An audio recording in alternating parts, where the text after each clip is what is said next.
Hello friends, नमस्कार, Radhe Radhe. Welcome to filler form.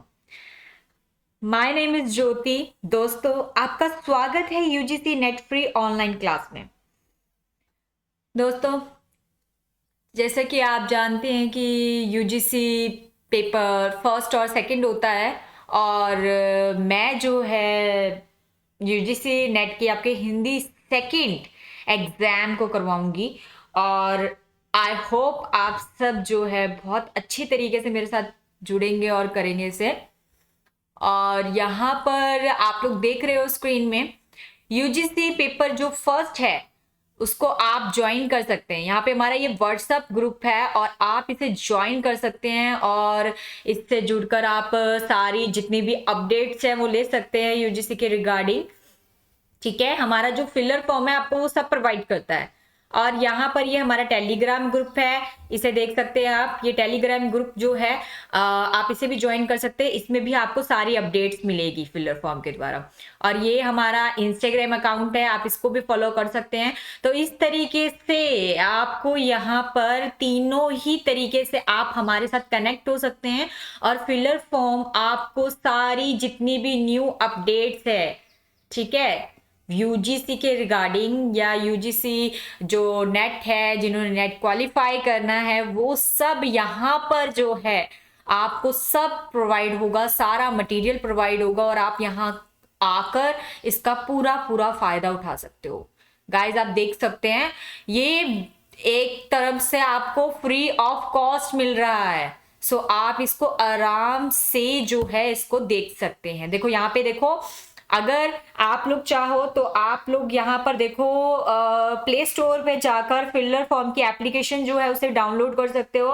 और उसमें देखो आपको क्या क्या मिल रहा है। देखो ये इतना ज्यादा बेनिफिट देखो आपको कोई भी कहीं भी नहीं देने वाला। देखो, है ना। अब देखो हम कहीं जाते हैं, है ना, कितना मनी देते हैं, कितना कुछ करते हैं, ठीक है, फिर भी हमारे को वो है ना सेटिस्फेक्शन नहीं हो पाती, है ना। और आपको देखो यहाँ पर यूजीसी नेट के थ्रू आपको यहाँ पे फिलर फॉर्म देखो ऐप देखकर उसमें आपको फ्री नोट्स प्रोवाइड करवा रहा है, लाइव क्लासेस देगा आपको, 5000 एमसीक्यूज 5000 एमसीक्यूज प्रोवाइड करेगा, पीवाईक्यू प्रोवाइड करेगा, previous year question papers, okay, mock test आपको मिलेंगे। आपको सब कुछ यहाँ पे प्रोवाइड हो रहा है free of cost. So why not, आप क्यों नहीं इस पे आओगे। देखो आपको यहाँ पर पूरा फायदा हो रहा है। देखो सबसे पहली चीज ये है कि अगर आप लोगों ने डिसाइड कर रखा है, ठीक है, कि आप जो है अपना एग्जाम क्रैक करोगे, ठीक है, अब यूजीसी की तैयारी कर रहे हो, यूजीसी नेट की तैयारी कर रहे हो, आपका जो टारगेट है जेआरएफ नेट का, सो वो आपको अगर कंप्लीट करना है, सो आपको भटकने की जरूरत नहीं है। आपको यहाँ पर फ्री नोट्स प्रोवाइड किए जा रहे हैं, लाइव क्लासेस दी जाएगी, यहाँ पे 5000 एमसीक्यूज पीवाईक्यू दिया जाएगा, सब कुछ आपको यहाँ पे फ्री ऑफ कॉस्ट दिया जा रहा है। ठीक है, तो आपको मुझे लगता है यही अफोर्ड करना चाहिए। ठीक है, अब देखो अगर जैसे कि मैं बाहर किसी भी एकेडमी की बात करूं, है ना, आप जब भी किसी एकेडमी में जाओगे वहां पे आपको एक हैवी अमाउंट पेड करना पड़ता है स्टार्टिंग। ठीक है, इतना हैवी अमाउंट पेड करना पड़ता है। अब देखो किसी किसी के कह सकते हैं किसी के होता है बजट, कोई पेड कर लेता है ना, और किसी का बजट नहीं होता तो वो नहीं कर पाता है। लेकिन यहाँ पर आपको फिलर फॉर्म में देखो फ्री ऑफ कॉस्ट सब कुछ मिल रहा है, आपको कुछ पेड नहीं करना, 0 रुपए। देखो 100% ऑफ है, 100% ऑफ मिल रहा है आपको यहाँ पर। सो आप फुल्ली अपनी तैयारी कर सकते हैं और हम आपको यकीन दिला रहे हैं। देखो वी आर एजुकेटर्स, ठीक है, और हम आपको बता रहे हैं आपको यहाँ पर सब मिलेगा। आपको यहाँ पर जो है फर्स्ट पेपर सेकंड पेपर सारा आपको मटेरियल यहाँ पे प्रोवाइड किया जाएगा, आपको क्लासेस दी जाएगी और हमारा टारगेट यही रहेगा कि हम आपका यूजीसी नेट जेआरएफ बिल्कुल क्रैक करवाए। ठीक है, अब वो तो आपको हमारे ऊपर ट्रस्ट करना पड़ेगा, है ना, और थोड़ा साथ चलना पड़ेगा। देखो अगर आप साथ देंगे तो डेफिनेटली हम लोग बहुत ही जल्दी जो है नेट जेआरएफ क्रैक करेंगे, और ये करके दिखाना पड़ेगा भाई हमें तो, है ना।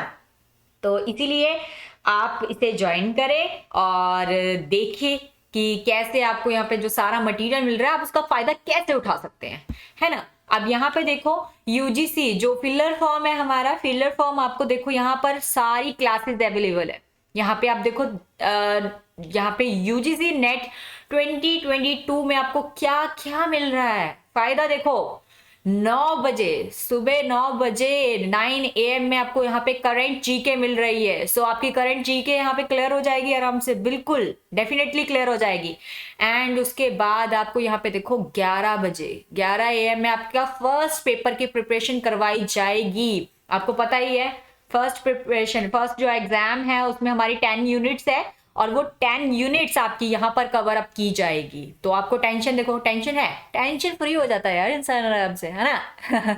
तो यहाँ पे देखो आपको 11 बजे जो है फर्स्ट पेपर की प्रिपरेशन करवाई जाएगी एंड उसके बाद 2 बजे आपको फर्स्ट पेपर की अगेन प्रिपरेशन करवाई जाएगी। ठीक है, तो आप देखना कि कितना इजी तरीके से आपको करवाई जाएगी कि आपका जो सिलेबस है वो भी कवर अप हो जाए, आपकी जो 10 यूनिट्स है फर्स्ट एग्जाम्स की वो फटाफट क्लियर हो जाए एंड देन जो स्पेसिफिक हमारा सब्जेक्ट होता है ना, सेकंड जो एग्जाम होता है वो हमारे स्पेसिफिक सब्जेक्ट बेस्ड होता है। तो यहाँ पर देखो हिंदी जो सब्जेक्ट है, मेरी क्लास कितने बजे होगी, मेरी क्लास होगी 12 बजे। ठीक है, तो आप सबको ज्वाइन करना है, 12 बजे मेरी क्लास होगी और 12 बजे मैं आपको हिंदी की, ठीक है, हिंदी मेरा विषय है तो हिंदी जो है वो मैं आपको यहाँ पर पढ़ाऊंगी हिंदी। और उसके बाद हिस्ट्री क्लास होएगी, जिस जो हिस्ट्री के स्टूडेंट्स है स्पेसिफिक स्टूडेंट्स वो 1 बजे लगा सकते हैं एंड देन कॉमर्स के जो है 3 बजे होएगी और मैनेजमेंट की 9 बजे होगी। ठीक है, यहाँ पे देखो, ठीक है, तो 12 बजे मेरी क्लास होएगी, उसके बाद 1 बजे हिस्ट्री की क्लास होएगी और 3 बजे कॉमर्स होएगी। ये 17 जनवरी का है शेड्यूल। ठीक है, और यहाँ पे पॉलिटिकल साइंस की क्लास भी मिल जाती है आपको, संस्कृत की भी मिल जाती है, कंप्यूटर साइंस की भी मिल जाती है। ठीक है, ये तीनों क्लासेस भी आपको यहाँ पर आराम से इजीली मिल जाती है। ठीक है, ये हमारा व्हाट्सएप ग्रुप है, आप इसे ज्वाइन कीजिए जल्दी से जल्दी ताकि आपको सारी अपडेट, सारी इंफॉर्मेशन जो है इजीली वहां पर प्रोवाइड हो जाए। देखो अगर आपको सारा मटेरियल टाइम टू टाइम मिलता रहेगा, आपको कहीं जाने की जरूरत नहीं पड़ेगी, तो वही तो ज्यादा आपका टाइम का भी बचत होगा ना, आपका टाइम कितना बच जाएगा उससे। ठीक है, तो उसकी तरफ देखोगे तो आराम से आप लोग जो है एग्जाम को क्रैक कर लोगे। तो सबसे पहले अगर हम ध्यान देने वाली चीज है वो यही है कि सभी हमसे पूछते हैं कि मैम आप कितना जो है कितना कॉस्टली है, कितना पेड करना पड़ेगा। तो मैं बार बार यही चीज दोहराती हूँ, बार बार बताती हूँ कि फिलर फॉर्म आपको ये सब फ्री ऑफ कॉस्ट प्रोवाइड कर रहा है, आपसे 1 रुपए भी नहीं ले रहा है। ठीक है, फ्री ऑफ कॉस्ट आपको सारी अपडेट्स दे रहा है, आपको सारी इंफॉर्मेशन मिल जाएगी, टाइम टू टाइम आपको एग्जाम्स का पता चल जाएगा, टाइम टू टाइम आपको कि एडमिट कार्ड कब आ रहे हैं, आंसर्स की कब आ रही है, एवरीथिंग आपको सब कुछ आपको। और हेल्पफुल देखो ना, आपको नोट्स प्रोवाइड करवाएगा, आपको सारा कुछ यहाँ पे प्रोवाइड करवा रहा है फिलर फॉर्म। ठीक है, आपको यूजीसी एनडीए के नेट की प्रिपरेशन करवा रहा है और आपको यहाँ श्योरिटी भी दिला रहा है कि आपका नेट जेआरएफ वो क्लियर करवाएगा, वो क्रैक करवाएगा। सो डेफिनेटली आपको करना चाहिए ना, है ना। तो यहाँ पर जो है आपको सारा चीजें यहाँ पर फिलर फॉर्म प्रोवाइड कर रहा है, वो भी फ्री ऑफ कॉस्ट, कोई भी चार्ज पेड नहीं कर रहा है। ये सब ये क्लियर मैं बोल रही हूँ, कोई भी चार्ज नहीं देना पड़ेगा दोस्तों आपको यहाँ पे। ठीक है, तो यहाँ पे फ्री ऑफ कॉस्ट आपको सब कुछ प्रोवाइड होंगे, नोट्स, एमसीक्यूज, मॉक टेस्ट, ठीक है, पीवाईक्यू, सब कुछ यहाँ पर आपको फ्री ऑफ कॉस्ट मिल जाएगा। अब जैसे कि हम जानते हैं कि जो मैं विषय पढ़ा रही हूँ आपको, ठीक है, वो हिंदी का विषय है और हिंदी आपको मैं पढ़ा रही हूँ, तो अकॉर्डिंग हिंदी सबसे पहले हमें जो है सिलेबस की तरफ ध्यान देना चाहिए, है ना।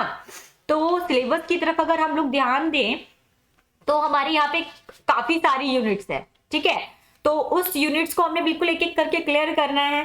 तो जैसे कि हमारे फर्स्ट जो यूनिट है उसमें है हिंदी भाषा और उसका विकास। ठीक है, तो उसको हमने क्लियर करना है यहाँ पर। उसमें बहुत सारे टॉपिक्स आ जाएंगे, जैसे कि हिंदी का भौगोलिक विस्तार हो गया, हिंदी की भाषिक स्वरूप हो गया, हिंदी का जो है शब्द रचना हो गई, हिंदी के रूप रचना हो गई। तो इस तरीके से जो है फर्स्ट जो हमारी यूनिट है उसमें ये सारी चीजें कवर अप होएगी। देखो जहां तक, क्योंकि हमने देखा है कि इस कोरोना कोविड में बहुत ज्यादा, मतलब जो एग्जाम ईयर में 2 बार होते थे वो एग्जाम एक ही बार हुआ है ना। तो मतलब एक बहुत बड़ा लॉस कह सकते हैं। सो उस अकॉर्डिंग देखा जाए तो जो है एग्जाम जो है उसके चांसेस है अप्रैल के बाद तक ही होंगे। तो उस अकॉर्डिंग हमारा सिलेबस जो है अभी स्टार्ट होगा, तो तब तक आराम से इजीली सारा जो सिलेबस है वो कंप्लीट हो जाएगा, ठीक है। और हमारा टारगेट आराम से हमें अचीव हो जाएगा, ठीक है। तो अगर अगर हम बिल्कुल कॉन्सेंट्रेटली चले, अगर हम बिल्कुल अपने टारगेट को अच्छी तरीके से करेंगे कंप्लीट, तो आई थिंक हम बिल्कुल जल्दी ही अपना नेक्स्ट ईयर क्रैक कर लेंगे। यस। तो जैसे कि इसकी सेकंड यूनिट की बात करूं तो हिंदी साहित्य का इतिहास है, ठीक है। तो हिंदी साहित्य के इतिहास में हम वही भक्ति काल, रीति काल, आधुनिक काल, द्विवेदी युग और छायावाद, ये सारा का सारा हम जो है इसके यूनिट के अंदर कवर अप करेंगे, ठीक है। और जैसे ये हिंदी साहित्य की जो गद्य विधाएं है, इसमें उपन्यास, कहानी, नाटक, निबंध हो गया, आलोचना हो गया, ये सारा का सारा हम इसमें कवर करेंगे। और ये जो अभी जो मैंने स्टार्ट किया है ये साहित्य शास्त्र का है, इकाई 3 है ये, ठीक है। थर्ड यूनिट है हमारी। और इसमें हम लोग जो है काव्य के लक्षण, ठीक है, और ये संप्रदाय हो गया, रस अलंकार वगैरह, निष्पत्ति हो गया, प्लेटू का काव्य सिद्धांत हो गया, अरस्तु हो गया, वर्ड्सवर्थ हो गया, कॉलरेज हो गया, ठीक है, इलियट हो गया। तो इस तरीके से हम रिचर्ड वगैरह इन सब के बारे में हम यहाँ पर पढ़ेंगे, ठीक है। ये साहित्य शास्त्र का हमारा थर्ड इकाई है। तो डेफिनेटली इनको मैं 1 वीक या 2 वीक के अंदर कंप्लीट करवा दूंगी। तो आप साथ देंगे तो जरूर करवा दूंगी। इसलिए आप लोग बिल्कुल बेफिक्र हो जाइए। और फिलर फॉर्म के जितने भी मैंने आपको जैसे पीछे बताए हैं कि व्हाट्सएप ज्वाइन कीजिए, टेलीग्राम ज्वाइन कीजिए और इंस्टाग्राम भी ज्वाइन कीजिए, ताकि आपको सारी अपडेट टाइम टू टाइम मिलती रहे, ठीक है। कोई भी चीज छूटनी नहीं चाहिए। देखो अगर अपने टारगेट को अचीव करना है तो डेफिनेटली हमें उस चीज के लिए बिल्कुल पकड़ना पड़ेगा उस चीज को, है ना। इफ आपकी कोई भी चीज मिस हो जाएगी तो फिर क्या बेनिफिट उसका, ठीक है। सो आपको फ्री ऑफ कॉस्ट सारा बेनिफिट उठाने को मिल रहा है तो उठाओ ना यार, क्या सोच रहे हो, ठीक है। तो बिल्कुल उसके बाद हमारी नेक्स्ट जो यूनिट है, ठीक है, वो पढ़ेंगे। उसके बाद हम हिंदी उपन्यास है, ठीक है, हिंदी की कहानियां है, नाटक है, इन सबको भी हम लोग डीपली करेंगे। आप टेंशन ना करो यार, मैं सारा करवाऊंगी, ठीक है। हिंदी निबंध हो गया, ठीक है, आत्मकथाएं होगी। तो ये सारा का सारा जो सिलेबस है हमारा वो हमने कवर करना है। अब जहां तक बात करते हैं कि हाँ, कई बोलते हैं कि यार कितना करें, है ना। मतलब अगर स्कोरिंग की बात करें तो फर्स्ट पेपर में मैम कितना स्कोर करना है, सेकंड पेपर में कितना स्कोर करना है। तो जैसे कि अगर हम देखें रिगार्डिंग जो यूजीसी की जो अपनी है उनके यूजीसी की जो नोटिफिकेशन है उसके अकॉर्डिंग अगर हम देखें तो उसमें तो साफ साफ जैसे क्लियरली ही है कि जैसे अगर आपका जो फर्स्ट एग्जाम है उसमें 40% अटेम्प्ट तो करना है। जैसे कि कैटेगरीज है तो जनरल कैटेगरीज है, ठीक है, तो 40% तो जनरल कैटेगरीज को अटेम्प्ट करना ही करना है एग्जाम, ठीक है। और जैसे बाकी अदर जो कैटेगरी हो गया, ओबीसी एसटी हो गया, उनको 35% फर्स्ट पेपर अटेम्प्ट करना है। सेकेंड पेपर भी 40% अटेम्प्ट करना है, जो जनरल कैटेगरी वाले हैं ओबीसी एसटी वालों को 35%। पर बहुत सारे स्टूडेंट्स ऐसे हैं जो बोलते हैं कि ओवरऑल मैम, ओवरऑल जो है ओवरऑल हमें फर्स्ट और सेकंड में 40% अटेम्प्ट करना है। तो नो, ये बिल्कुल रॉन्ग है, ठीक है। हमें ओवरऑल 40% नहीं अटेम्प्ट करना है। हमें फर्स्ट एग्जाम में, जो हमारा फर्स्ट एग्जाम है उसमें हमने 40% अटेम्प्ट करना है। कितना? 40% अटेम्प्ट करना है, ठीक है। और जो सेकंड एग्जाम है उसमें 40% अटेम्प्ट करना है उन स्टूडेंट्स को जो जनरल कैटेगरी से बिलोंग करते हैं, ठीक है। और अदर्स जो है उन्हें 35% दोनों एग्जाम्स को अटेम्प्ट करना है, तभी आपका जो टारगेट है वो थोड़ा सा जो है आप अपने टारगेट के बिल्कुल क्लोज आ पाओगे। ठीक है, मर्ज नहीं किया गया है ऐसे, मैं दोनों को मर्ज नहीं किया, अलग अलग 40-40 अटेम्प्ट करने, मतलब 40% हम कह सकते हैं कि मिनिमम है। ओके, कि 40% आपने मिनिमम जो है उसे अटेंड करना ही करना है। ठीक है, वो जरूरी है, उसके बिना तो क्या है फिर, है ना। तो वो आपका अटेम्प्ट करना जरूरी है। जैसे और कैसा है, जैसे एग्जाम का है, अगर हम मतलब एग्जाम के अकॉर्डिंग चले, ठीक है, तो उसमें हमारा जैसे फर्स्ट पेपर है, तो फर्स्ट पेपर की बात करूं तो फर्स्ट पेपर में आपके 50 क्वेश्चंस आते हैं। ठीक है, 50 क्वेश्चन 2-2 मार्क्स के होते हैं, ईच 2-2 मार्क्स कैरी होते हैं। ठीक है, सो उसमें आपको जो टाइम होता है उसका 1 आवर का होता है। ठीक है, 1 आवर के अंदर आपको जो है उस फर्स्ट एग्जाम को करना है। ठीक है, आपका टारगेट क्या होना चाहिए, आपका टारगेट होना चाहिए कि आप 1 आवर के अंदर अंदर जो है 50 क्वेश्चन अटेम्प्ट करोगे। ठीक है, नो नेगेटिव मार्किंग। ओके, तो आप जो है अगर 33 क्वेश्चन भी अटेम्प्ट करते हो, अगर देखो हमारा टारगेट क्या है, हमारा टारगेट है कि हमें नेट जेआरएफ क्लियर करना है। ठीक है, सो उस अकॉर्डिंग देखा जाए तो अगर आप 33 क्वेश्चन भी अटेम्प्ट करके आते हैं जो बिल्कुल करेक्ट होंगे, बिल्कुल करेक्ट होंगे, देखो बाकी तो अटेम्प्टेशन है ही है, बट 33 क्वेश्चन आपके फर्स्ट एग्जाम में होने चाहिए आउट ऑफ 50। ठीक है, आउट ऑफ 50 आपके 33 क्वेश्चन होने चाहिए। ठीक है, तो आपका फर्स्ट पेपर आपका आराम से क्लियर हो जाएगा। ठीक है, और जो सेकंड पेपर है, क्योंकि देखो हम 90 का लगा के चलेंगे ना, 90 का लगा के चलेंगे, 90 होना चाहिए। तो सेकंड एग्जाम में आपका जैसे मान लो 90 में से आपने माइनस कर दिया, ठीक है, 33 क्वेश्चन आपने अटेम्प्ट किए ना, करेक्ट, तो आपको 57 क्वेश्चन सेकंड एग्जाम में चाहिए ही चाहिए अगर आपको नेट जेआरएफ क्लियर करना है तो। ठीक है, 57 अगर आप मार्क्स ले जाओगे तो आपका आराम से जो है एग्जाम क्रैक हो जाएगा। ठीक है, और अगर हम फर्स्ट एग्जाम की, जैसे अगर हम प्रीवियस एग्जाम की बात करें, ठीक है, तो प्रीवियस एग्जाम में अगर आप देखो तो प्रीवियस एग्जाम में जो एग्जाम आया, शिफ्टों का अलग अलग शिफ्ट हुई थी, उस अलग अलग शिफ्टों में जो एग्जाम्स हुए थे वो मॉडरेट थे।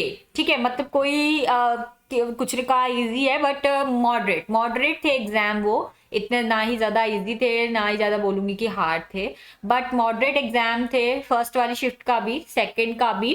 ठीक है, तो इतना ज्यादा नहीं था लेवल हाई। ठीक है, मतलब मॉडरेट कह सकते कि मॉडरेट था, तो एग्जाम आराम से फर्स्ट वाला हो जाता। और अगर आप हमारे सेकंड एग्जाम की तरफ जाओगे तो सेकंड एग्जाम जो है वो भी मॉडरेट ही था, इतना कोई वैसा नहीं था, बहुत अच्छा था इफ डीपली। तो मैं कह रही हूँ आपको, डेफिनेटली अगर आप हमारे साथ स्टडी करेंगे, आप मेरे साथ स्टडी करेंगे, तो मैं डेफिनेटली आपको इंपॉर्टेंट पॉइंट्स, इंपॉर्टेंट थिंग्स जरूर आपके साथ शेयर करूंगी, ताकि आप उन चीजों की तरफ अच्छी तरीके से फोकस करें, और जब वो एग्जाम में, नेट एग्जाम में पूछा जाए तो आप बिल्कुल श्योरिटी 100% श्योरिटी के साथ आप उसको टिक करके आए। ठीक है, और वो डेफिनेटली करेक्ट होगा। ठीक है, सो अगर आपको क्रैक करना है तो आपको जो है बिल्कुल उसके लिए तैयार होना पड़ेगा। ठीक है, तभी आप उस चीज को जो है अच्छे से कर सकोगे। ठीक है, और क्या है, और देखो अभी देखो बहुत सारे हैं, है ना, स्टूडेंट्स है, कई सारे स्टूडेंट्स है, बट वही है कि अगर वो अभी नहीं करते हैं, है ना, नहीं करते हैं तो क्या है, इतना टाइम क्यों लग रहा है, कोई इतनी हार्ड चीज नहीं है यार, इतनी हार्ड चीज नहीं है जो आपको इतना टाइम लगेगा कि आप सोचो हाँ भाई चलो इतने मंथ लग रहे हैं, इतने में क्रैक हो जाएगा, आराम से क्रैक कर लेंगे। नो यार, अभी ये देखो हमारा कॉम्पिटिटिव एग्जाम है ना, कॉम्पिटिटिव एग्जाम है, और आप इतना टाइम लगाओगे तो कैसे चलेगा, है ना। तो आप जो है आराम से इसे क्रैक कर सकते हैं, वो भी घर बैठे।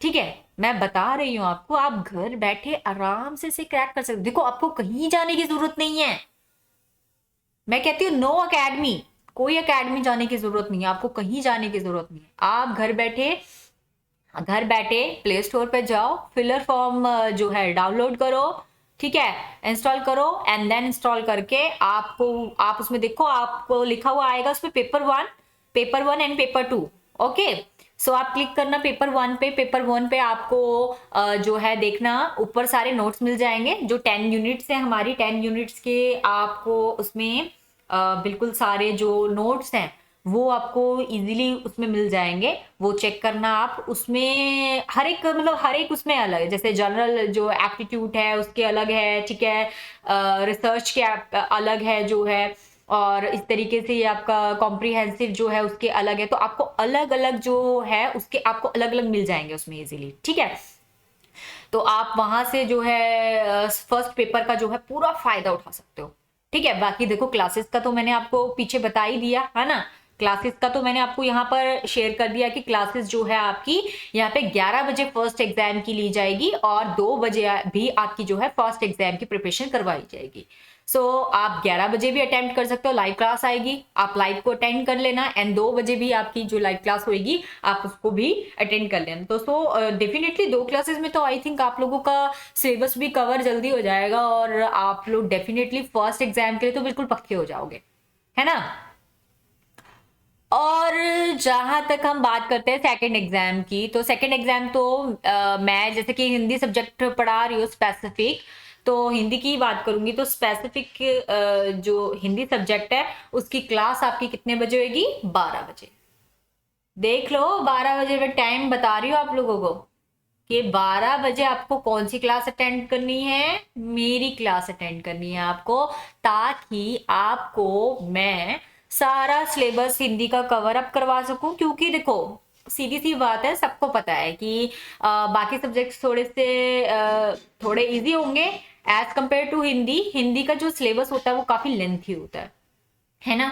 और जब बच्चे जो है लेंथी सिलेबस को देख लेते हैं तो होश तो उनके पहले ही उड़ जाते हैं।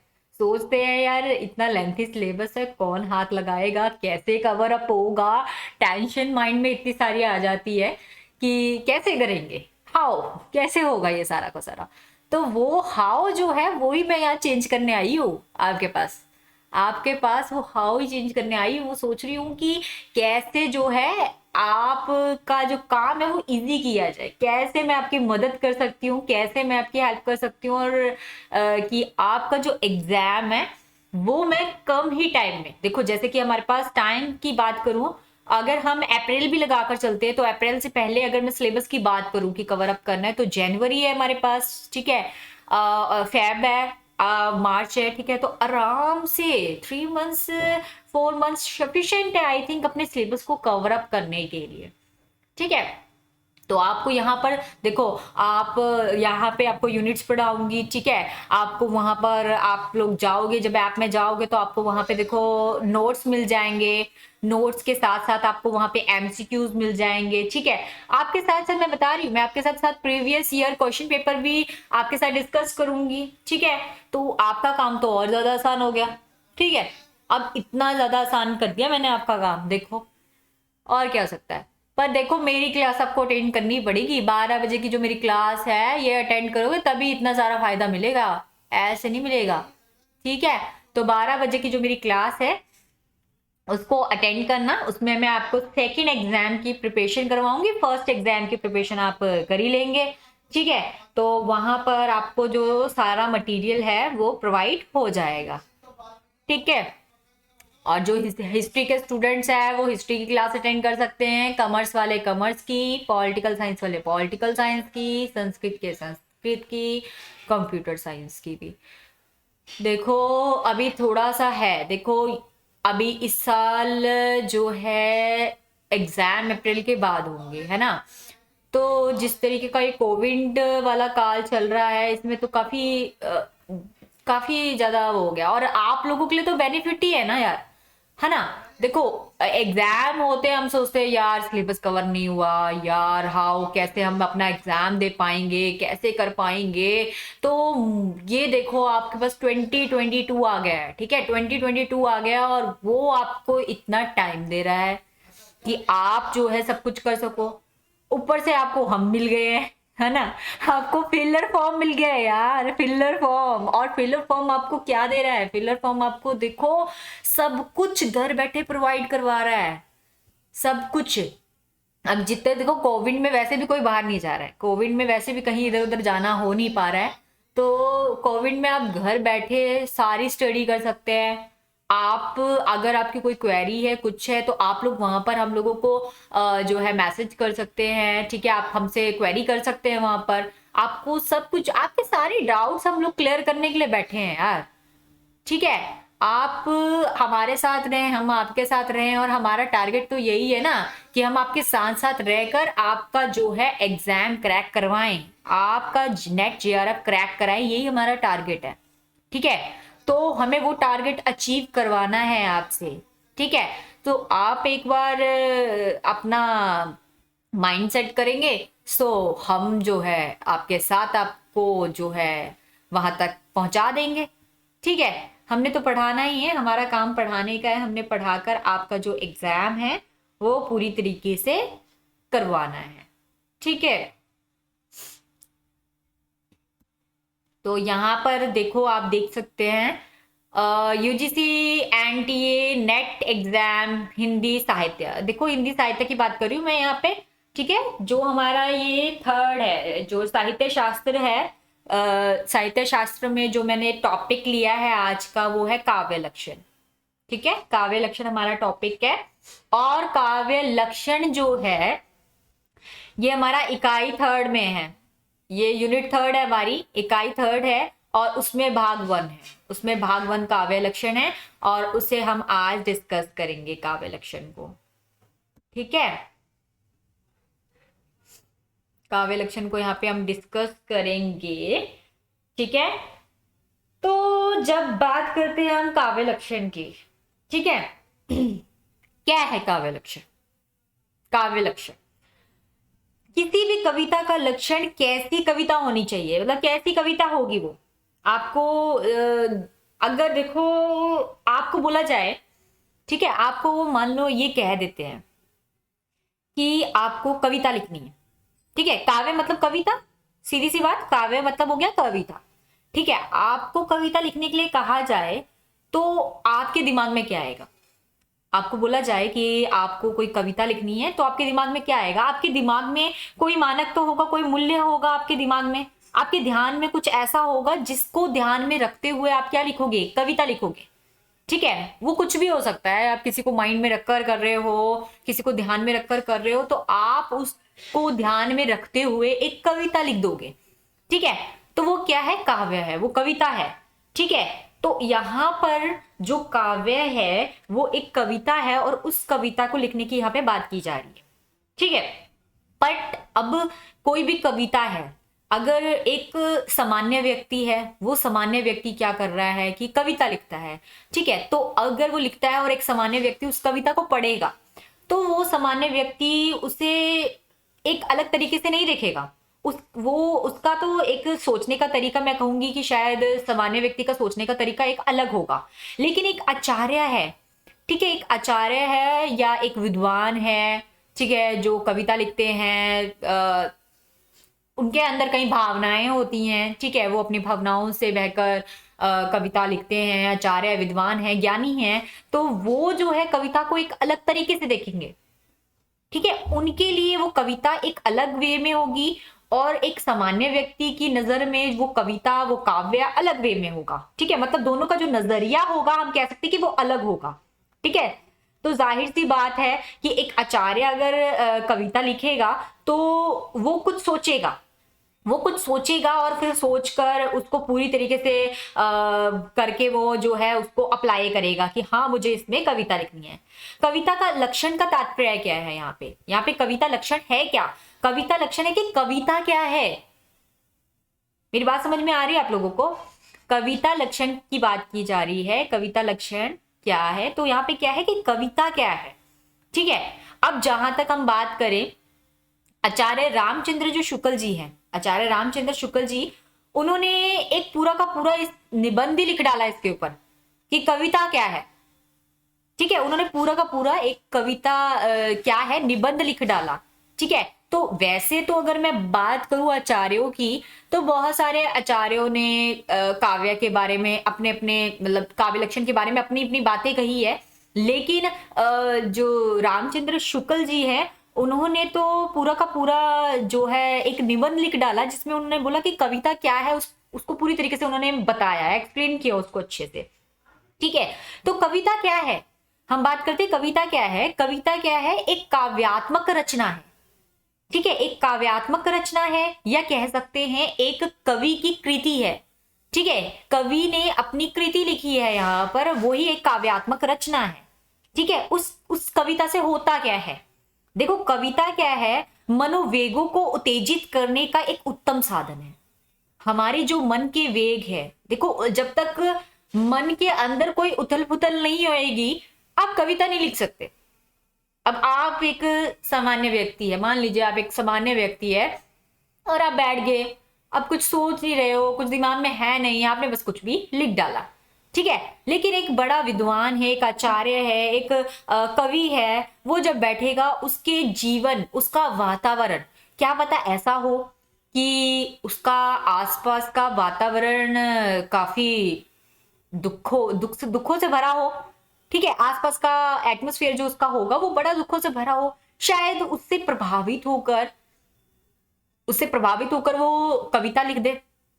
ठीक है, या फिर ऐसा हो सकता है कि कोई कवि है, वो बहुत ज्यादा खुश है, दिल में उसके बहुत खुश है, लेकिन उसके आसपास कोई है ही नहीं कि वो किसी से अपने दिल की बातों को कह सके, तो वो इस वजह से अपनी कविताओं पर उसे व्यक्त करता है।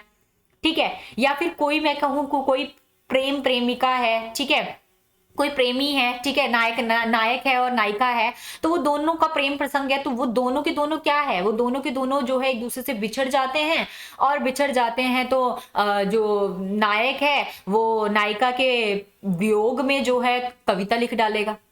ठीक है, उसकी याद में कविता लिख डालेगा। ठीक है, तो इस तरीके से मन के अंदर क्या होना चाहिए, मन के अंदर एक उथल पुथल, एक वेग होना चाहिए।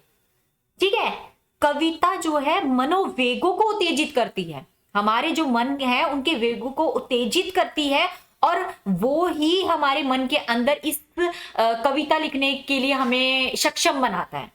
ठीक है, कार्य करने के लिए वेग का अनिवार्य है। ठीक है, अगर हमें कोई काम करना है तो वेग का होना तो जरूरी है ना। अगर हमारे अंदर कोई उथल पुथल ही नहीं होगी, तो हमारे अंदर उस कविता को लिखने का जोश कैसे आएगा। जैसे कि हरिवंश राय बच्चन है ना, हरिवंश राय बच्चन है, उन्होंने अपनी कविता लिखी। ठीक है, और भी जितने भी हिंदी के जो है कवि रहे हैं, उन्होंने अपनी कविता लिखी, तो उनके अंदर कोई ना कोई किसी ना किसी चीज से प्रभावित होकर लिखी है किसी ने। ठीक है, किसी ने किसी के अंदर कोई ना कोई मनोवेग है, कोई मतलब उससे उत्तेजित होकर लिखा है किसी ने। ठीक है, तो सबने अपनी चीज को जो है बहुत अच्छी तरीके से जो है बताया है। ठीक है, उसको बहुत अच्छी तरीके से उन्होंने अपने भावों को प्रकट किया है। ठीक है, या हम ऐसा कहेंगे, ठीक है, काव्य को अगर दूसरी तरीके से भी देखा जाए, तो ऐसा कह सकते हैं कि काव्य एक ऐसा रूप है जो मन को भाए, हमारे मन को भाए। ठीक है, अब देखो काव्य लिखा है, मान लो आप किसी की कविता पढ़ रहे हो, किसी की कविता आप पढ़ रहे हो, और उसकी कविता में क्या है कि जब आप कविता पढ़ रहे हैं तो आपको बड़ा ही मजा आ रहा है, आपको बहुत आनंद आ रहा है, आप बोल रहे हो वाह वाह क्या पंक्ति है, अरे वाह बहुत अच्छा लिखा है।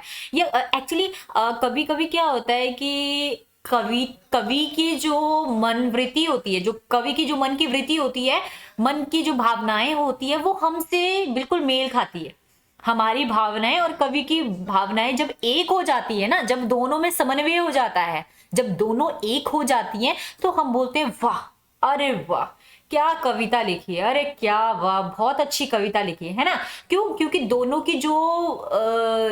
की क्या कह सकते हैं कि दोनों की जो भावनाएं थी वो एक जैसी हो गई। ठीक है, तो उस तरीके से कवि का एक ऐसा रूप है जो मन को भाए, जो हमारे मन को क्या करे, भाता है, जो हमारे मन को आनंद देता है, सुख देता है। ठीक है, जो काव्य को रमणीयता का बोध करवाता है, मतलब रम जाए उसमें, हम काव्य पढ़ें, कविता पढ़ना शुरू करें और पढ़ते ही रहे, पढ़ते ही रहे, पढ़ते ही रहे, हम डूब जाए उसमें, हमारे को उसमें सुख मिल रहा है, हम बोल रहे वाह यार ये कविता तो जितनी बार पढ़ो उतनी बार कम है, इतनी अच्छी बना रखी है। ठीक है, तो रमणीयता का बोध होता है और हम उसमें पूरी तरीके से रम जाते हैं, तो उसे हम क्या कहते हैं, काव्य लक्षण कहते हैं। ठीक है, अब यहाँ पर क्या है, ऐसा भी तो, अब काव्य में अलग अलग जो विद्वान हैं उनके बीच में मतभेद हुआ। ठीक है, उन्होंने उनके बीच में जब मतभेद हुआ तो उन्होंने बोला भाई काव्य में ये सारा के सारा जो है या कह सकते हैं कि काव्य की जो सुंदरता है वो कैसे आती है। काव्य की सुंदरता की मैं अगर बात करूं तो काव्य काव्य की सुंदरता रस से भी आ सकती है। देखो रस क्या है, देखो रस जो है हम व्यक्तियों के अंदर ही है, हमारे व्यक्तियों के भीतर ही रस विराजमान है। उन रसों से ही हम जो है सब सब चीजों को, सब चीजों का उपभोग कर पाते हैं। ठीक है, जैसे अगर टीवी पे कॉमेडी चल रही है तो हमें अचानक से हंसी आ जाती है। क्यों कॉमेडी देख के हंसी आ जाती है, क्यों, क्योंकि वो जो रस है वो हमारे भीतर ही है। ठीक है, जब कोई ऐसा रोने वाला सीन आता है या रोने वाला कोई दृश्य देखेंगे हम, तो हमें रोना आ जाता है ऑटोमेटिकली। क्यों, क्योंकि वो हमारे अंदर भाव ऑलरेडी है। ठीक है, वो रस हमारे भीतर ऑलरेडी है। ठीक है, ठीक है, तो अगर अलग अलग ये जो भावनाएं हैं, एकदम से हंसना, रोना, चिल्लाना, गुस्सा करना, ये सब चीजें क्या है, हमारे भीतर ही रस मौजूद है। ठीक है, ये स्थायी रस है हमारे, जो हमारे अंदर ही रहते हैं।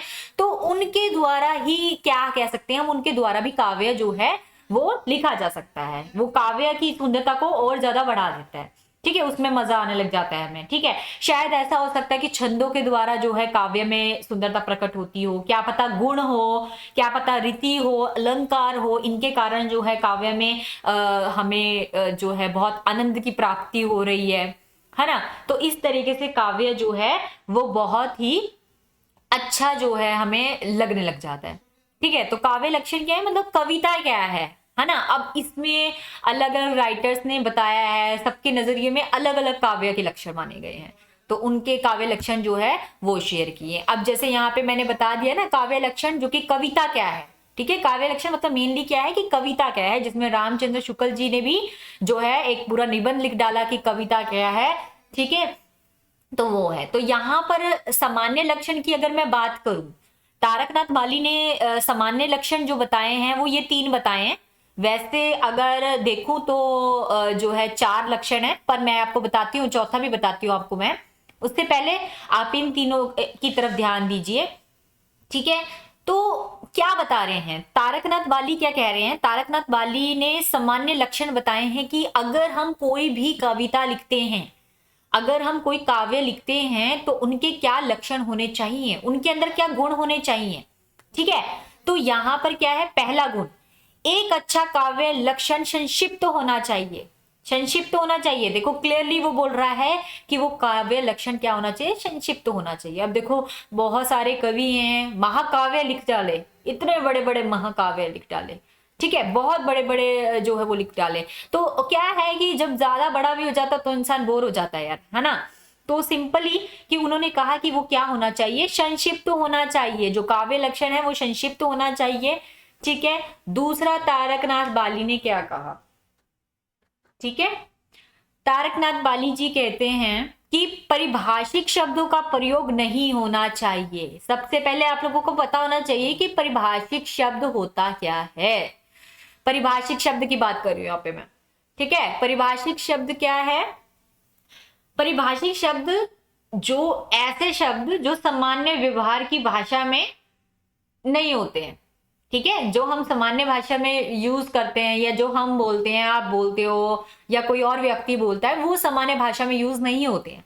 वो कैसे हैं, कुछ बोल सकते हैं कि कुछ विशिष्ट शब्द होते हैं, ऐसे कुछ विशिष्ट शब्द जो किसी चीज में यूज किए जाते हैं। जैसे मान लो फॉर एग्जाम्पल कि जैसे आप साइंस के स्टूडेंट हो, ठीक है, तो साइंस में आप अलग तरीके से किसी भी चीज को बताएंगे। ठीक है, प्लांट को अलग तरीके से बताएंगे, एनिमल्स को अलग तरीके से बताएंगे, उनका एक स्पेसिफिक जो है उनका नाम होता है, एक स्पेसिफिक उनका नाम होता है, और उस नाम से आप उसको पर्टिकुलर बुलाओगे। बट सामान्य भाषा में या सामान्य जो लोग होंगे वो उस शब्द को नहीं जानते होंगे। ठीक है, क्योंकि वो शब्दावली कैसी है, परिभाषिक शब्दावली है। मेरी बात समझ में आ गई आप लोगों को कि मैं क्या कहना चाह रही हूँ। ठीक है, कि वो जो है वो सामान्य जो है लोगों को नहीं समझ आएगी, तो इसीलिए उसे क्या कहा जाता है, परिभाषिक शब्दावली कहा जाता है, जो किसी एक स्पेसिफिक सब्जेक्ट के अंदर ही बोली जाती है या अंदर ही लोगों को नॉलेज होती है।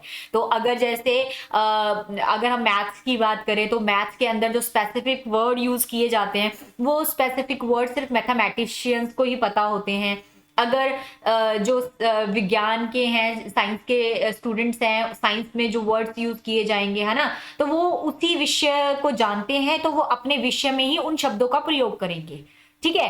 और हम जो है हिंदी को जानते हैं तो हिंदी के अंदर जो शब्दों का प्रयोग किया जाता है वो हम ही जान सकते हैं ना, क्योंकि वो हमारी भाषा है और हम जो है उस भाषा को जानते हैं, उस भाषा कि हमें अच्छी पकड़ है तो हम उसके बारे में जानते हैं, तो वो क्या होगा, हमारी परिभाषिक शब्दावली होगी।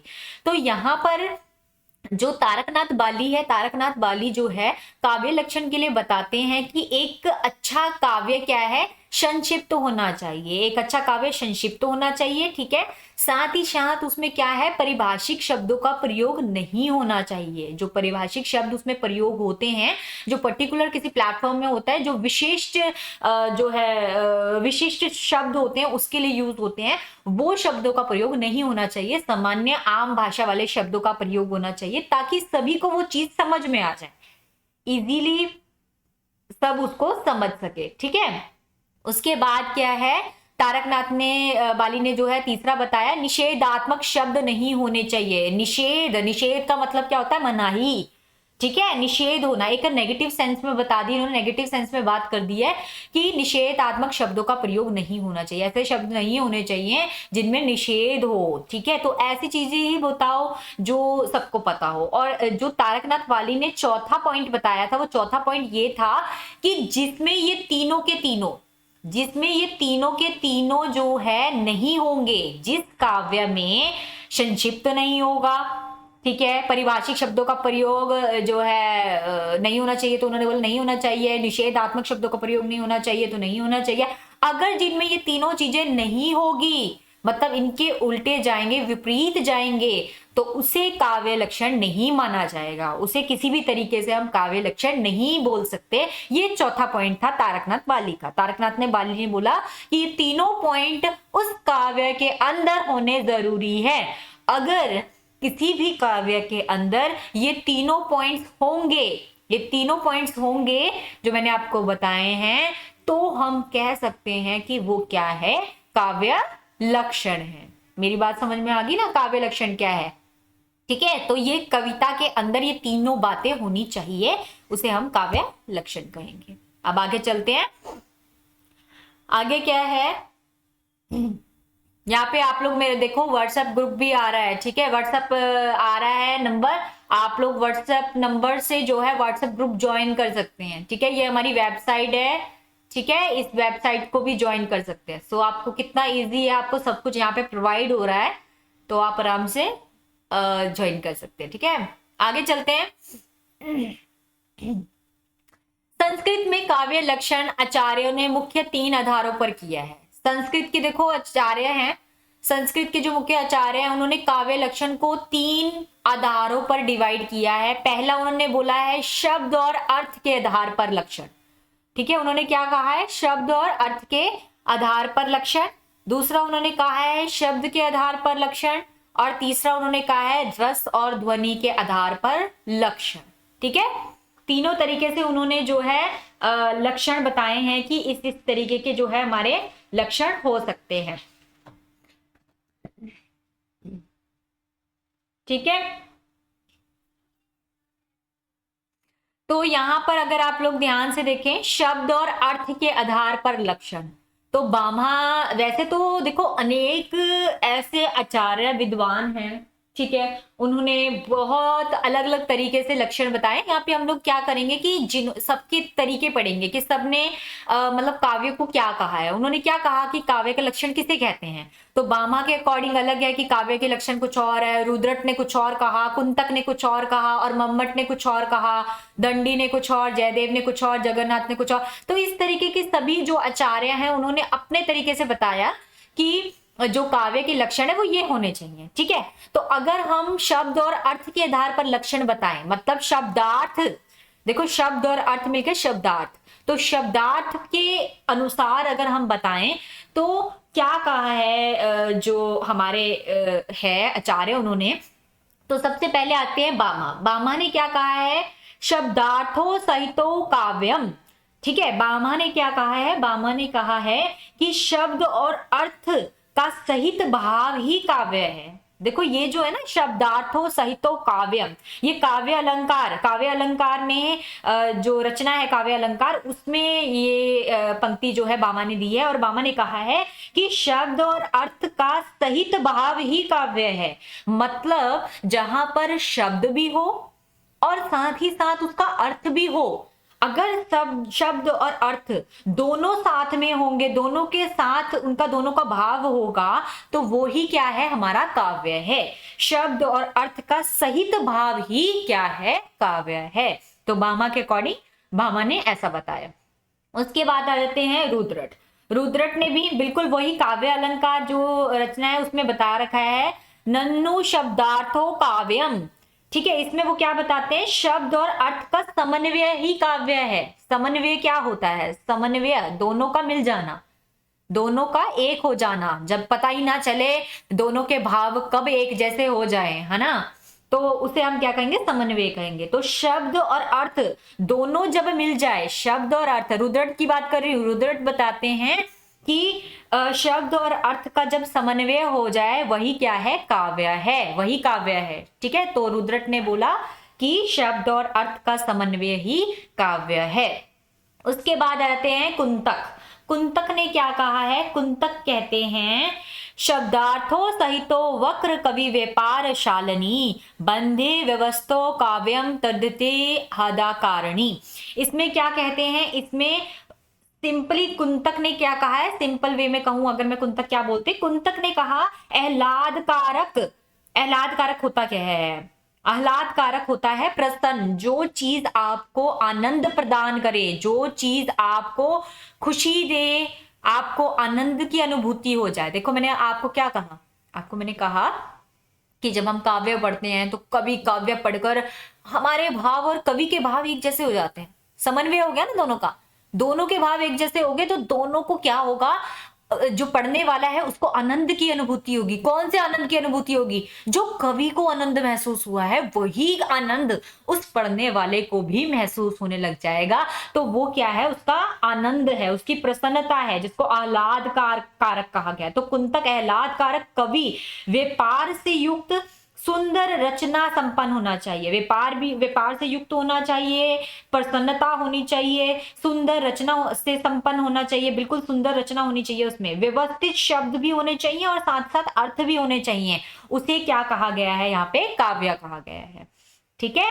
कुंतक ने बोला आह्लादकारक कवि व्यापार से युक्त सुंदर रचना संपन्न व्यवस्थित शब्द और अर्थ को ही क्या कहता है, काव्य कहता है, ठीक है। फिर मर्मट क्या कहते हैं, मर्मट ने क्या कहा है, मर्मट कहते हैं यहां पर तद दोषो शब्दार्थो सगुणा वकृति पुनः कवपि। यहां पर जो मर्मट है, मर्मट ने कहा है कि कैसा होना चाहिए काव्य। उन्होंने कहा काव्य लक्षण क्या है, काव्य लक्षण है कि दोष रहित होना चाहिए, उसमें दोष नहीं होना चाहिए, दोष रहित होना चाहिए, गुण सहित होना चाहिए, उसमें गुण होना चाहिए, ठीक है। यथासंभव गुण और यथासंभव अलंकार से युक्त तो होना चाहिए, शब्द और अर्थ उसे क्या कहा गया है, काव्य कहा गया है, ठीक है, उसे काव्य कहा गया है यहाँ पे। तो शब्द भी होना चाहिए और अर्थ भी होना चाहिए। अब आगे हम चलते हैं शब्द और अर्थ के आधार पर, सॉरी शब्द के आधार पर, ठीक है। पहले हमने किया शब्द और अर्थ के आधार पर, बामा का सुना, रुद्रट का, कुंतक का और मर्मट का। देखो मैं साथ साथ आपको लर्न भी करवा दूंगी, ठीक है, आपको भूलेगा नहीं, लर्न भी करा दूंगी। और आपको नोट्स वगैरह, मैंने कहा आपको नोट्स वगैरह सब प्रोवाइड हो जाएंगे, तो आप बिल्कुल चिंता मत करना, मैं आपका सारा टॉपिक जो है वो क्लियर करवा दूंगी। शब्दों के आधार पर, शब्दों के आधार पर क्या है, शब्दों के आधार पर देखें तो दंडी ने क्या कहा है, दंडी क्या कहते हैं शब्दों के आधार पर, दंडी ने कहा है यहाँ पर शरीरम ताव दृष्टात विवशिना पदावली। ठीक है, यहाँ पर दंडी ने क्या कहा है, आह्लादक, मतलब सीधा वही आह्लादक की बात कर रहे हैं, मतलब प्रसन्नता की बात कर रहे हैं, जिससे दंडी भी यहाँ पे उसी पक्ष में जा रहे हैं। दंडी कह रहे हैं कि जिससे हमें प्रसन्नता मिले, जिससे हमें खुशी मिले, ठीक है, उस अर्थ से युक्त जो पदावली होती है, ठीक है, कहा ना कि पदावली, तो यहाँ पे क्या है, आह्लादक अर्थ से युक्त, उस प्रसन्नता से युक्त जो पदावली होगी वो क्या कहलाती है, काव्य कहलाती है। तो यहाँ पे दंडी ने साफ साफ कहा है कि काव्य किसे कहते हैं, ठीक है, काव्य बताया। उसके बाद जयदेव आ जाते हैं। ठीक है, जयदेव ने क्या बताया है, जयदेव कहते हैं निर्दोषो लक्षणवती सरिति गुणभूषणा सालांकरण रसानेक वृत्ति वा काव्य नाम वाक। ठीक है, यहाँ पर जो जयदेव है, जयदेव ने भी क्या है यहाँ पर बताया है, वे कहते हैं वह वाणी जो दोष रहित हो। ठीक है, ऐसी वाणी होनी चाहिए, मतलब जो भी कवि लिख रहा है, ठीक है, उसकी लैंग्वेज कैसी होनी चाहिए, दोष रहित होनी चाहिए, रीति और गुण से विभूषित होनी चाहिए, रीति भी हो उसमें और साथ साथ गुण भी हो, उससे पूरी तरीके से भरपूर हो, संपन्न हो वो। ठीक है, अलंकार रस हो उसके अंदर, और वृत्तियों तथा लक्षणों से भी युक्त हो, वृत्तियां भी होनी चाहिए, लक्षण भी होने चाहिए, उससे पूरी तरीके से अगर वो युक्त होगी तो वो क्या कहलाएगी, हमारा काव्य लक्षण कहलाएगी। तो जयदेव के अकॉर्डिंग ये है कि उन्होंने काव्य लक्षण इसे कहा है कि जो वाणी दोष रहित होगी, रीति और गुण से विभूषित होगी, अलंकार रस होगा जिसके अंदर, और लक्षणों से युक्त होगी, वही क्या होगा, हमारा काव्य होगा। फिर आ जाते हैं जगन्नाथ जी। ठीक है, तो जगन्नाथ जी ने क्या कहा है, जगन्नाथ जी यहाँ पर कहते हैं, यहाँ पे रमणीयार्थ प्रतिपादक शब्द काव्यम। ठीक है, यहाँ पर उन्होंने क्या कहा है कि रमणीयता के द्वारा, रम जाए जिसके अंदर, देखो हम पढ़ते पढ़ते रम जाते हैं, पढ़ाई में इतना घुस जाते हैं कि हमारा मन लगने लग जाता है, हम बोलते हैं अरे यार पूरा एक फ्लो, देखो काफी देखो स्टार्टिंग में क्या होता है, स्टार्टिंग में तो देखो हमारा मन नहीं लगता, ठीक है, बट धीरे धीरे क्या होता है, धीरे धीरे हम 10 मिनट पढ़ेंगे, 15 मिनट पढ़ेंगे, तो हमारा एक कंसंट्रेशन जो पावर है वो शुरू हो जाती है। और कंसंट्रेशन पावर में क्या होता है कि हम पढ़ते पढ़ते एक अलग ही लेवल पे चले जाते हैं, हमारा लेवल ही कुछ चेंज हो जाता है ना। तो यहाँ पर क्या है, हम उस चीज में, यहाँ हम कविता की बात कर रहे हैं, तो कविता में क्या है, कविता का भी एक लेवल है। हम जब एक फर्स्ट बार ऐसे कविता पढ़ेंगे तो हमें उतना मजा, उतना अच्छा नहीं लगेगा, लेकिन हम जब थोड़ा और डीपली घुसेंगे, मतलब जब हम बिल्कुल, हमारा नजरिया बदल जाएगा, फिर हम जरा थोड़ा सा और डीपली अगर उस चीज को समझने की कोशिश करेंगे कि कवि जो है, कवि का भाव क्या है, कवि किस भाव में बोल रहा है, ठीक है, तो हम और ज्यादा उससे कनेक्ट हो जाएंगे। तो इस तरीके से क्या है कि रमणीयता का भी बोध होता है, तो इस तरीके से बताया। फिर है रस और ध्वनि के आधार पर अगर हम देखें तो विश्वनाथ है, ठीक है, विश्वनाथ ने बताया वाक्यम रस का काव्यम। ठीक है, इसमें वो बोलते हैं रस युक्त वाक्य ही क्या है, काव्य है। विश्वनाथ कहते हैं रस युक्त जो वाक्य है उसे ही काव्य कहा गया है। फिर आ जाते हैं भोजराज। भोजराज ने क्या कहा है, भोजराज ने भी वही चीज कही है कि दोष रहित होना चाहिए, गुण सहित अलंकार होना चाहिए, ठीक है, और साथ साथ सुख की भी प्राप्ति होनी चाहिए, जहां सुख मिलेगा वही चीज जो है हमें रस की अनुभूति करवाएगी। तो रस और ध्वनि के आधार पर जो है काव्य लक्षण बताए गए हैं। उसके बाद मध्यकालीन जो हिंदी कवि थे उन्होंने इसको अपने तरीके से बताया। तो जो मध्यकालीन हिंदी कवि थे जैसे केशव दास है, वेरी इंपॉर्टेंट, देखो यहाँ ध्यान से देखो, वेरी इंपॉर्टेंट, जो इंपॉर्टेंट होंगे मैं आपको साथ साथ बताती रहूंगी ताकि आप उससे और भी ज्यादा पक्का कर दो। देखो ये जो है नेट के एग्जाम में आया भी है, केशव दास की जो पंक्तियां हैं ये नेट पे पूछी गई थी और ये नेट के एग्जाम में आया भी है। ठीक है, यद्यपि सुजाति सलूचनी सबरन सरस सुवृत भूषण बिनु न बिराजाई कविता बनिता मित। ठीक है, तो ये केशव दास की वेरी इंपॉर्टेंट लाइन्स है, बहुत ज्यादा इंपॉर्टेंट लाइन्स है, ये एग्जाम में आई है तो उन्होंने पूछा भी है। तो यहाँ पे कैसे क्या कहते हैं केशव दास जी, उनके नजरिए में क्या है काव्य लक्षण।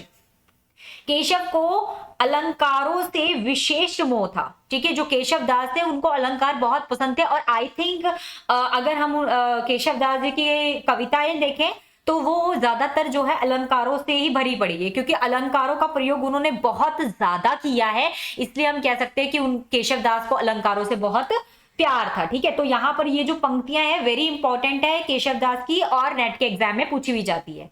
ठीक है, उसके बाद आगे आ जाता है श्रीपति जी। श्रीपति जी ने क्या है, श्रीपति इन्होंने अपने जो काव्य सरोज है उसमें कहा है कि शब्द अर्थ बिन दोष गुण अलंकार रसवान ताको काव्य बखनीय श्रीपति परम सुजान। ठीक है, वेरी इंपॉर्टेंट है, ये भी है, आ जाता है कभी कभी नेट के एग्जाम में, तो आप इसको भी थोड़ा ध्यान से पढ़ेंगे। शब्द अर्थ के बिना बोला दोष ना हो तो गुण अलंकार हो, ऐसा भी जो है काव्य होता है। ठीक है, तो उसमें काव्य के बारे में बताया गया है, इनके नजरिए से इस तरीके का है। फिर उसके बाद चिंतामणि जी। ठीक है, नेक्स्ट है चिंतामणि। चिंतामणि जी ने बताया है, तो यहाँ पे जो मर्मट है और विश्वनाथ की भांति, मर्मट ने पीछे मैंने आपको बताया ना, मर्मट और विश्वनाथ की भांति चिंतामणि भी काव्य को दोष रहित मानते हैं, गुण युक्त मानते हैं और अलंकार और अर्थ के सहित मानते हैं, उनके लिए वही काव्य है। ठीक है, उसके बाद कुलपति मिश्र है। कुलपति मिश्र ने क्या किया है, कुलपति मिश्र ने भी यहाँ पर जो है बताते हैं, उन्होंने भी यहाँ पे बताया, उन्होंने क्या कहा है, कुलपति मिश्र है, उन्होंने बताया कि जो अलौकिक आनंद है, ठीक है, मतलब आनंद की हमें अनुभूति होती है ना, तो जो अलौकिक आनंद है उसको देने वाले जो शब्द और अर्थ है उसे हम क्या कहते हैं, काव्य कहते हैं। ठीक है, तो अलौकिक आनंद हमें प्रदान करता है उसे हम क्या कहते हैं, काव्य कहते हैं। ठीक है, या मैं ये कह सकती हूँ जो कुलपति मिश्र है वो आनंदकारी जो परंपरा है उनसे, उनके अनुकूल थे। ठीक है, वो मतलब काफी मानते थे, तो आनंद जो है उसको वो सर्वोपरि मानते हैं। आनंद मतलब जो हम उसमें कविता में रम जाए अच्छे, तो हम एक लेवल तक पहुंच जाते हैं, हाई लेवल तक पहुंच जाते हैं, और वहां जाके हमें एक सुख प्राप्त होता है, एक आनंद प्राप्त होता है, एक खुशी प्राप्त होता है, और हम तब जाके एक अपने आप को कवि जैसा महसूस करने लग जाते हैं। हमारे जो फीलिंग है, हम ये सोचते हैं कि हम कवि की भांति उसे समझ पा रहे हैं, और कभी कभी खुद को भी राइटर समझने लग जाते हैं और खुद भी कविता लिखना शुरू कर देते हैं। तो इस तरीके का जो जोश है हमारे भीतर तब आ जाता है ना। फिर उसके बाद देखो यहाँ पे सुरती जो मिश्र है उन्होंने भी यहाँ पर बताया है, वो बताते हैं बनरन मनोरंजन जहां रति अलौकिक होई निपुण कर्म कवि जो जूते ही काव्य कहत सब कोई। यहाँ पर जो सुरती मिश्र है इन्होंने भी सेम वही चीज बताई है, लेकिन इन्होंने ज्यादा महत्व किसको दिया है, मनोरंजन को दिया है। तो अगर कविता पढ़ते हुए हमें मनोरंजन की अनुभूति हो रही है, हमारा मनोरंजन हो रहा है, अच्छा अनुभव हो रहा है, तो वो भी क्या है, काव्य लक्षण है। ठीक है, उसे हम काव्य कह सकते हैं कि वो भी हमारा काव्य लक्षण है। ठीक है, तो ये सारे जो हमारे राइटर है इन्होंने बताया। उसके बाद आगे चलते हैं, आगे आ जाते हैं हमारे आधुनिक युग के हिंदी आचार्य, या आधुनिक युग के जो हिंदी आचार्य हैं उन्होंने अपने काव्य लक्षण बताए हैं। ठीक है, महाप्रसाद द्विवेदी जी हैं, रामचंद्र शुक्ल वेरी इंपॉर्टेंट, जयशंकर प्रसाद, ठीक है, और डॉक्टर नागेंद्र भी वेरी इंपॉर्टेंट। ठीक है, तो ये जो हमारे कुछ आचार्य है इन्होंने फिर अपनी तरीके से बताया। जैसे कि अगर हम महावीर प्रसाद द्विवेदी जी की बात करेंगे, तो महावीर प्रसाद द्विवेदी जी ने क्या कहा है कि काव्य लक्षण क्या है, शिक्षित कवि की उक्तियों में चमत्कार का होना परम आवश्यक है। ठीक है, मतलब कोई भी शिक्षित कवि है, अगर उसकी जो उक्तियां हैं, उसकी लाइन जो है उसमें अगर चमत्कार प्रकट हो रहा है, ठीक है, तो वो तो बहुत ज्यादा जरूरी है। यदि कविता में चमत्कार नहीं है तो विलक्षणता भी नहीं है, मतलब कुछ भी नहीं है अगर उसमें, ठीक है, चमत्कार नहीं है तो कुछ भी नहीं है। क्यों? क्योंकि चमत्कार नहीं होगा तो आनंद की अनुभूति नहीं होगी, और आनंद नहीं होगा तो काव्य में मजा ही कहाँ आएगा। ठीक है, काव्य में मजा बिल्कुल भी नहीं आने वाला, आनंद नहीं होने वाला। तो यहां पर उन्होंने क्या कहा कि हमें आनंद की प्राप्ति नहीं होगी। और महावीर प्रसाद जो द्विवेदी जी हैं इनके अनुसार इन्होंने बताया है कि एक स्थान पर इन्होंने सादगी और जो असलियत है और जोश से समन्वित रचना है उसे काव्य माना है। इन्होंने कहा कि कहीं कहीं पे बिल्कुल जो सादगी वाला जीवन है, जब हम सादगी वाला जीवन व्यतीत करते हैं और असलियत से रूबरू होते हैं, जो हमारी रियलिटी है उसको देखते हैं, तो हमारे अंदर तब भी एक जोश प्रकट हो जाता है कि क्या है ये, है ना। मतलब ऐसा युग जहां पर हमारे साथ जो है बुरा व्यवहार किया जा रहा है ना, और उससे हम प्रभावित हो रहे हैं कि ये क्या है, रियलिटी है, और इस रियलिटी को दिखाना बहुत ज्यादा जरूरी है। तब भी हम जो है उससे प्रभावित होकर समन्वित रचना जो है काव्य लिखते हैं। है ना। तो वो भी महावीर प्रसाद द्विवेदी जी ने बताया है।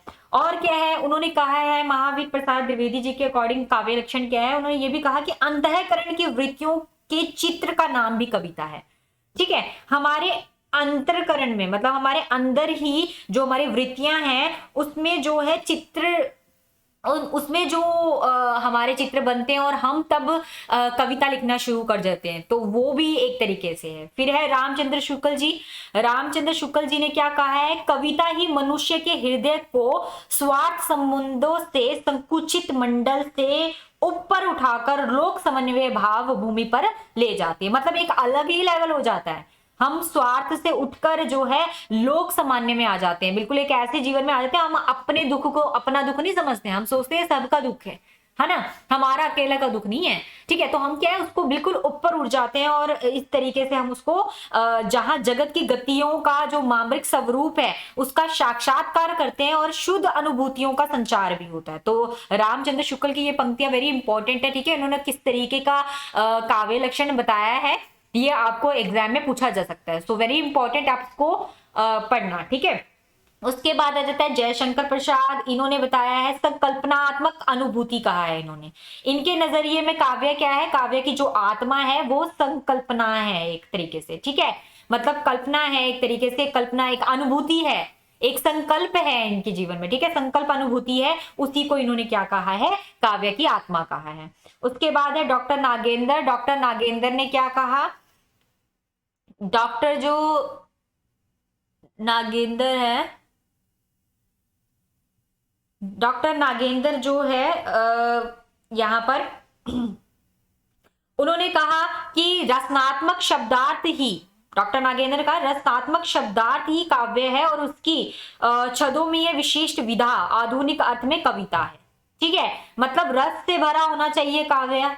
ठीक है, उसकी जो विशिष्ट विधा है वो क्या है, कविता ही है। मतलब उसकी जो विशेष विधा है आधुनिक अर्थ में उसको कविता ही कहा जाता है, वही कविता है जब हम रस की अनुभूति करते हैं। उसके बाद पाश्चात्य विद्वान है। पाश्चात्य विद्वान में हमारे पास क्या है, वर्ड्सवर्थ है। वर्ड्सवर्थ ने अपने तरीके से जो है काव्य के लक्षण बताए। उन्होंने बोला काव्य जो है वो प्रबल अनुभूतियों का सहज जो है सहज उपरेक है। उपरेक मतलब होता है अगर हमें खुशी है या दुख है तो हमारे अंदर एक उछाल आता है।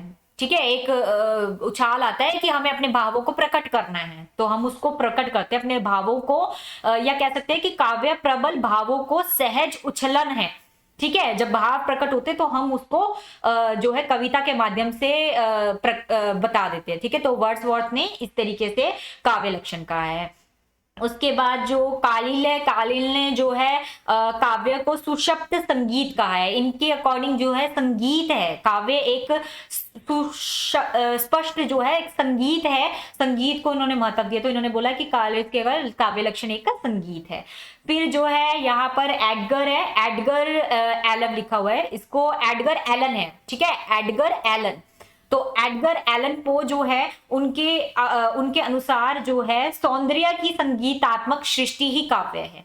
मतलब सौंदर्य को इन्होंने महत्व दिया है, सौंदर्य की जो संगीतात्मक चीज है उसको इन्होंने काव्य कहा है यहाँ पर, तो उनके अकॉर्डिंग काव्य लक्षण वो है। फिर शैले हैं, शैले ने जो है काव्य जो है उन्होंने कहा है कि काव्य भावनाओं का एक चित्रण है, मतलब जिसमें हमारी भावनाएं एक चित्र के रूप में उभर जाती है। जब हम कविता पढ़ते हैं तो वो जो दृश्य होता है वो हमारी आंखों के आगे आने लग जाता है। ठीक है, तो काव्य भावनाओं का चित्रण है, सुख सर्व सुखी है, सर्वोत्तम मानव का जो है सर्व सुखी पूर्ण क्षणों का लेखा ही कविता है। ठीक है, जो पूरे टाइम हमें सुख प्रदान करती है वही क्या है, शैले के द्वारा लिखा गया है।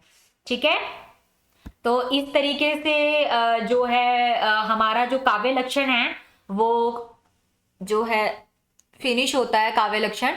और अगर आपको काव्य लक्षण में कोई भी आपकी क्वेरी होगी तो आप जो है मुझे कमेंट करके बता सकते हैं। ठीक है, कमेंट कर देंगे और कमेंट करके अगर कोई क्वेश्चन है आप क्वेरी पूछ सकते हैं, उसको कमेंट करके मुझसे पूछ लेना, मैं जरूर आपका रिस्पॉन्स करूंगी जल्दी से जल्दी। ठीक है, और आपकी जितनी भी क्वेरी है, जितने भी डाउट्स है, देखो वो मैं सॉल्व करूंगी। ठीक है, देखो अगर डाउट्स नहीं होंगे तो फिर कुछ मजा नहीं है। देखो डाउट्स उसी को होते हैं ना जो पढ़ता है, ठीक है, तो आप पढ़ो और जितने भी डाउट्स है वो क्लियर करो। तो आपके सारे डाउट्स यहाँ पर फिलर फॉर्म जो है, आपके सारे फिलर फॉर्म में आपके सारे डाउट्स जो है वो क्लियर किए जाएंगे। ठीक है, आपको जो भी प्रॉब्लम्स है वो सारा का सारा आपका क्लियर किया जाएगा। सो आप जो है बिल्कुल निश्चित हो जाइए, आपका यूजीसी नेट एग्जाम जो है वो पूरी तरीके से क्रैक किया जाएगा। सो जो आपको व्हाट्सएप ग्रुप जो दिया गया है ना, आप उसको जो है बिल्कुल ऐड कर लीजिए, ग्रुप में ऐड हो जाइए। और टेलीग्राम ग्रुप भी है, आप उसमें जो है उसमें आ जाइए टेलीग्राम में। और अगर आप ऐप डाउनलोड करना चाहते हैं तो यहाँ पे आप ऐप डाउनलोड कर सकते हैं। उसमें आपको फर्स्ट एग्जाम की और सेकंड एग्जाम की आराम से सारी चीजें अवेलेबल है। फ्री नोट्स मिल जाएंगे, लाइव क्लासेस मिल जाएगी, एमसीक्यू पीवाईक्यू सब आपको मिल जाएगा फ्री ऑफ कॉस्ट। आपको 1 रुपए भी पेड नहीं करना है। सो बिल्कुल देर मत कीजिए और जल्दी से ज्वाइन करके आप जो है हमारे साथ कनेक्ट हो जाए। तो मैं आपको कितने बजे मिलूंगी? मैं आपको कितने बजे मिलूंगी?